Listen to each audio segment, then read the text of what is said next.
Happy Monday, everyone. I'd like today to discuss a question that I get maybe a couple times a week. So it's a really, really common question. And that question is, are my stats good enough for such and such program? And usually it's a specific medical school. Uh, and this question, on the surface level, people ask it as if it's a very simple one-line answer type of thing. But it's really complex, actually, and it has engaging implications. When someone asks it, it says a couple of things about their psychology and about their awareness of the process. So I'm going to take a few minutes to address it a bit comprehensively and hopefully to give some benefit by way of this question. So the first thing to talk about is what's the point of MCAT and GPA? I think when people come to me and they're initially thinking about becoming doctors, something like MCAT and GPA are not exactly high on their list of what makes someone a good doctor. So it's important to understand that these two metrics are two in a plethora of variables that interact to inform a medical school about a person's academic readiness. And academic readiness is something that differs on a by-institution basis. So there are programs in the country where if you go there, they have a compressed preclinical curriculum. So instead of 2 years of classes, it's 1 year. They have an emphasis on research. They have emphasis on developing new things in translational science. And those institutions will necessarily look for people who are more inclined to academics. So a higher GPA, a higher MCAT, more research experiences. But on the other hand, there are schools that exist solely to produce primary care physicians for a region of the country. And for schools like that, they tend to have lower MCAT and GPA statistics because it's not as important. It's not to say that med school isn't rigorous there or you will not learn as well, but they have a different mission, and so there's a different emphasis placed, and they know, every school knows how rigorous their curriculum is, and they select accordingly.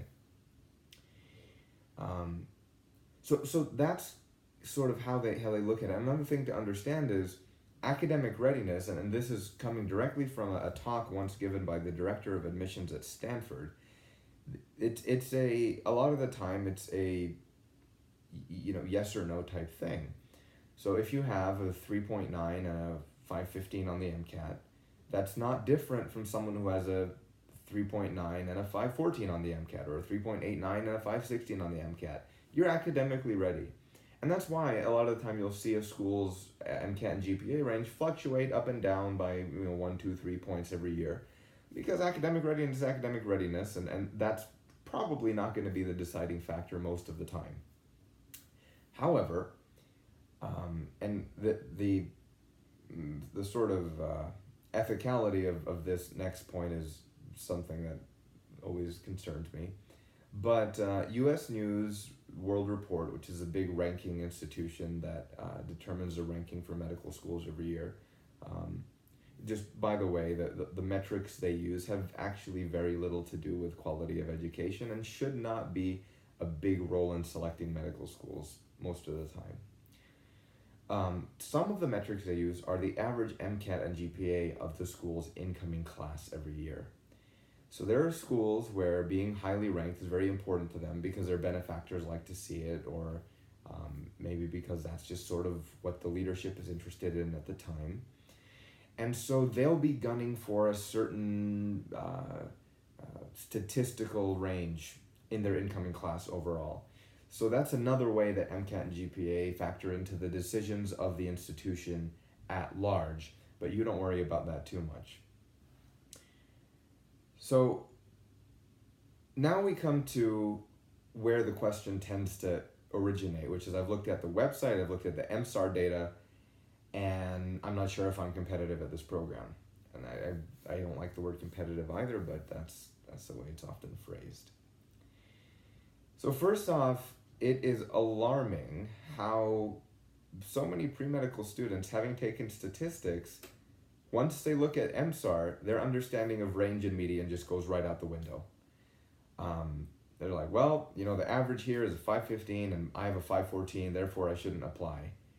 And, you know, I probably don't need a barber because I could sustain this haircut just by pulling my hair out with frustration every time I see that happen. When you have a school with a 510, for example, average, the range may even extend down to or past 500. For example, there's one particular institution that I was looking at recently in 2016, their average MCAT was 515, but their range was 502 to 524. Okay, 502. So their average is in the 96th percentile or so, and their range extends from the 50th. So it's very important to realize that range is important. Someone who is not that academically strong may be very, very strong in another metric, in another component that the school looks for that serves their mission statement. So don't limit yourself with statistics. When you're in medical school, you'll learn about the Kaplan-Meier curve for survival when it comes to a disease process. And so a patient will come to you and they'll say, how long do I have to live? And you'll say, well, patients live on average 5 years, but some people live for 20 years and some people live for 2 days. Who knows? We don't know where you as an individual are on that curve, and you cannot know. You cannot know. Population data predicts things about populations. It predicts things about what the demographic of the incoming class may look like. When you look at several years of data that said, okay, average they get about a 515 on the MCAT. So you might expect it to happen again this year, but you don't know whether or not you individually are going to be at the bottom of the range or the top of the range and what that means for you.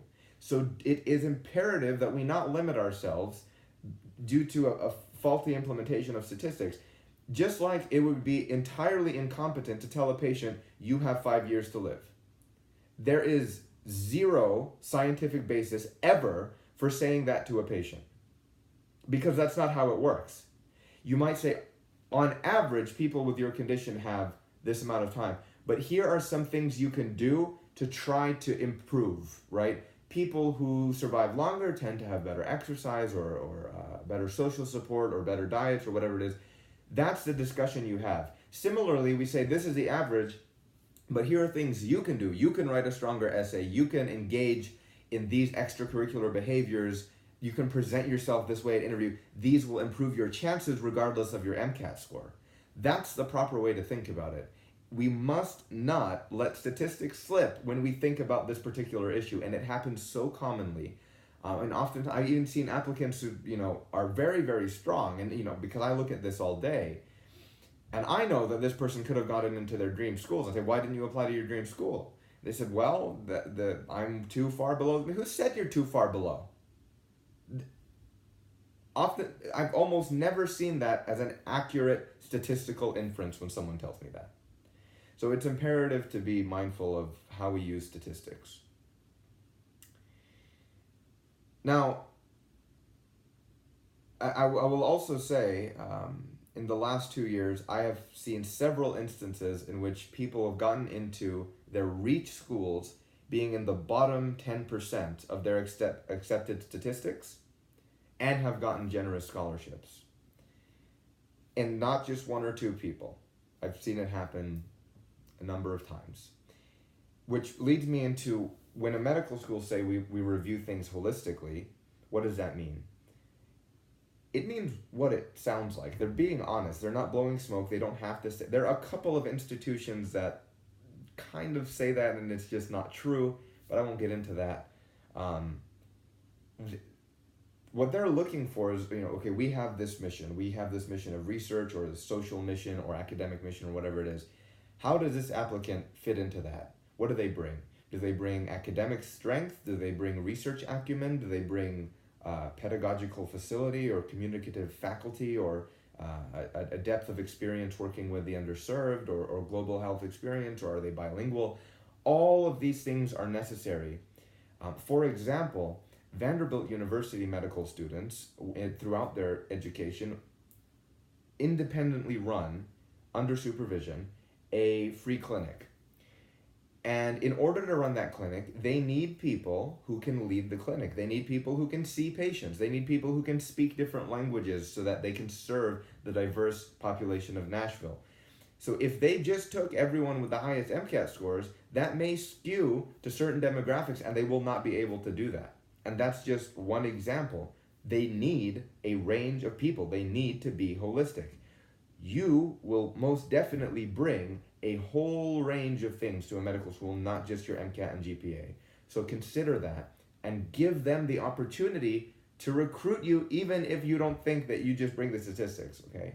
It's good to try to aim for the statistics, but if you don't and you want to go to a program, focus on your strengths, not your weaknesses, and do your best. Don't limit yourself because of that.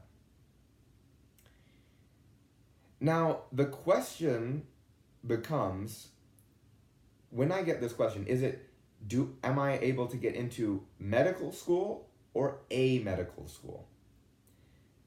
In general, I have found that with a great degree of certainty, we can predict whether or not someone is going to get into a medical school. And that has to do with what they've done, how they've presented themselves, their application strategy. And as a consultant, when someone comes to me, my job is to try to optimize all of those variables for them. And the majority of the time, as long as someone is willing to put in the work and do what needs to be done, getting into a medical school is less of a probabilistic thing and more of a, have you done what you needed to do? Did you do it right? Yes, okay, you're going to get into a medical school. Now, getting into a specific medical school has a lot more probability to do with that.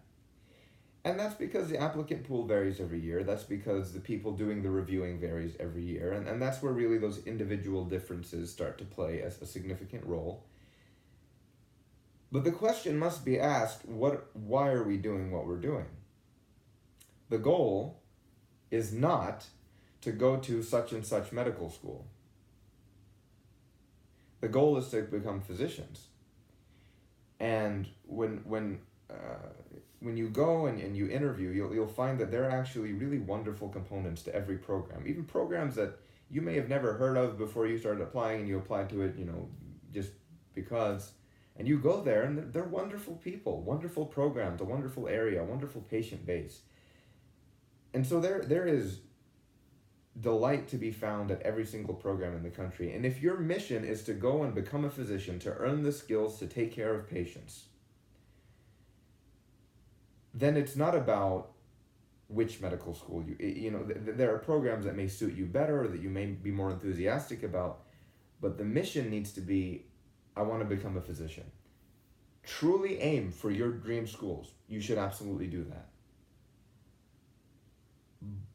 But it breaks my heart when people get into medical school being one of a small percentage of humanity who will earn that privilege of serving through medicine. And they are sad and disappointed because it wasn't where they thought they wanted to go. And many of them, after a few months, realize that there's actually a lot of good there and they love it and it resolves. But that heartbreak shouldn't be there in the first place. We have done a very poor job as a society of prioritizing the important things. So do consider,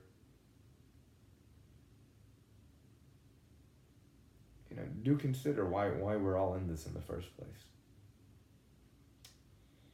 At any rate,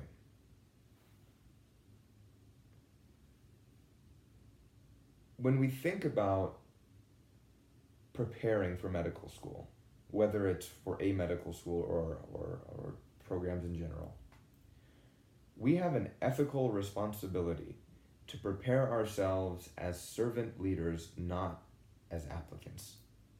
An applicant is useless. Being a skilled applicant it's no skills. The goal is to get into a place where you can go and learn and develop skills that are useful. But if we spend our entire lives working towards becoming an applicant, we have done ourselves and our communities and our future patients a disservice. If instead we focus on becoming better people, better teachers, better leaders, better thinkers, then we have fulfilled our ethical duty to the patients we purport to want to serve. And necessarily, when you spend your life preparing for those elements, you necessarily become an outstanding applicant. And more to the point, when you're writing about your experiences, having done them for the right reason, it comes off far more powerfully. At interview, on your essays, it serves you well. I won't go too much into that now.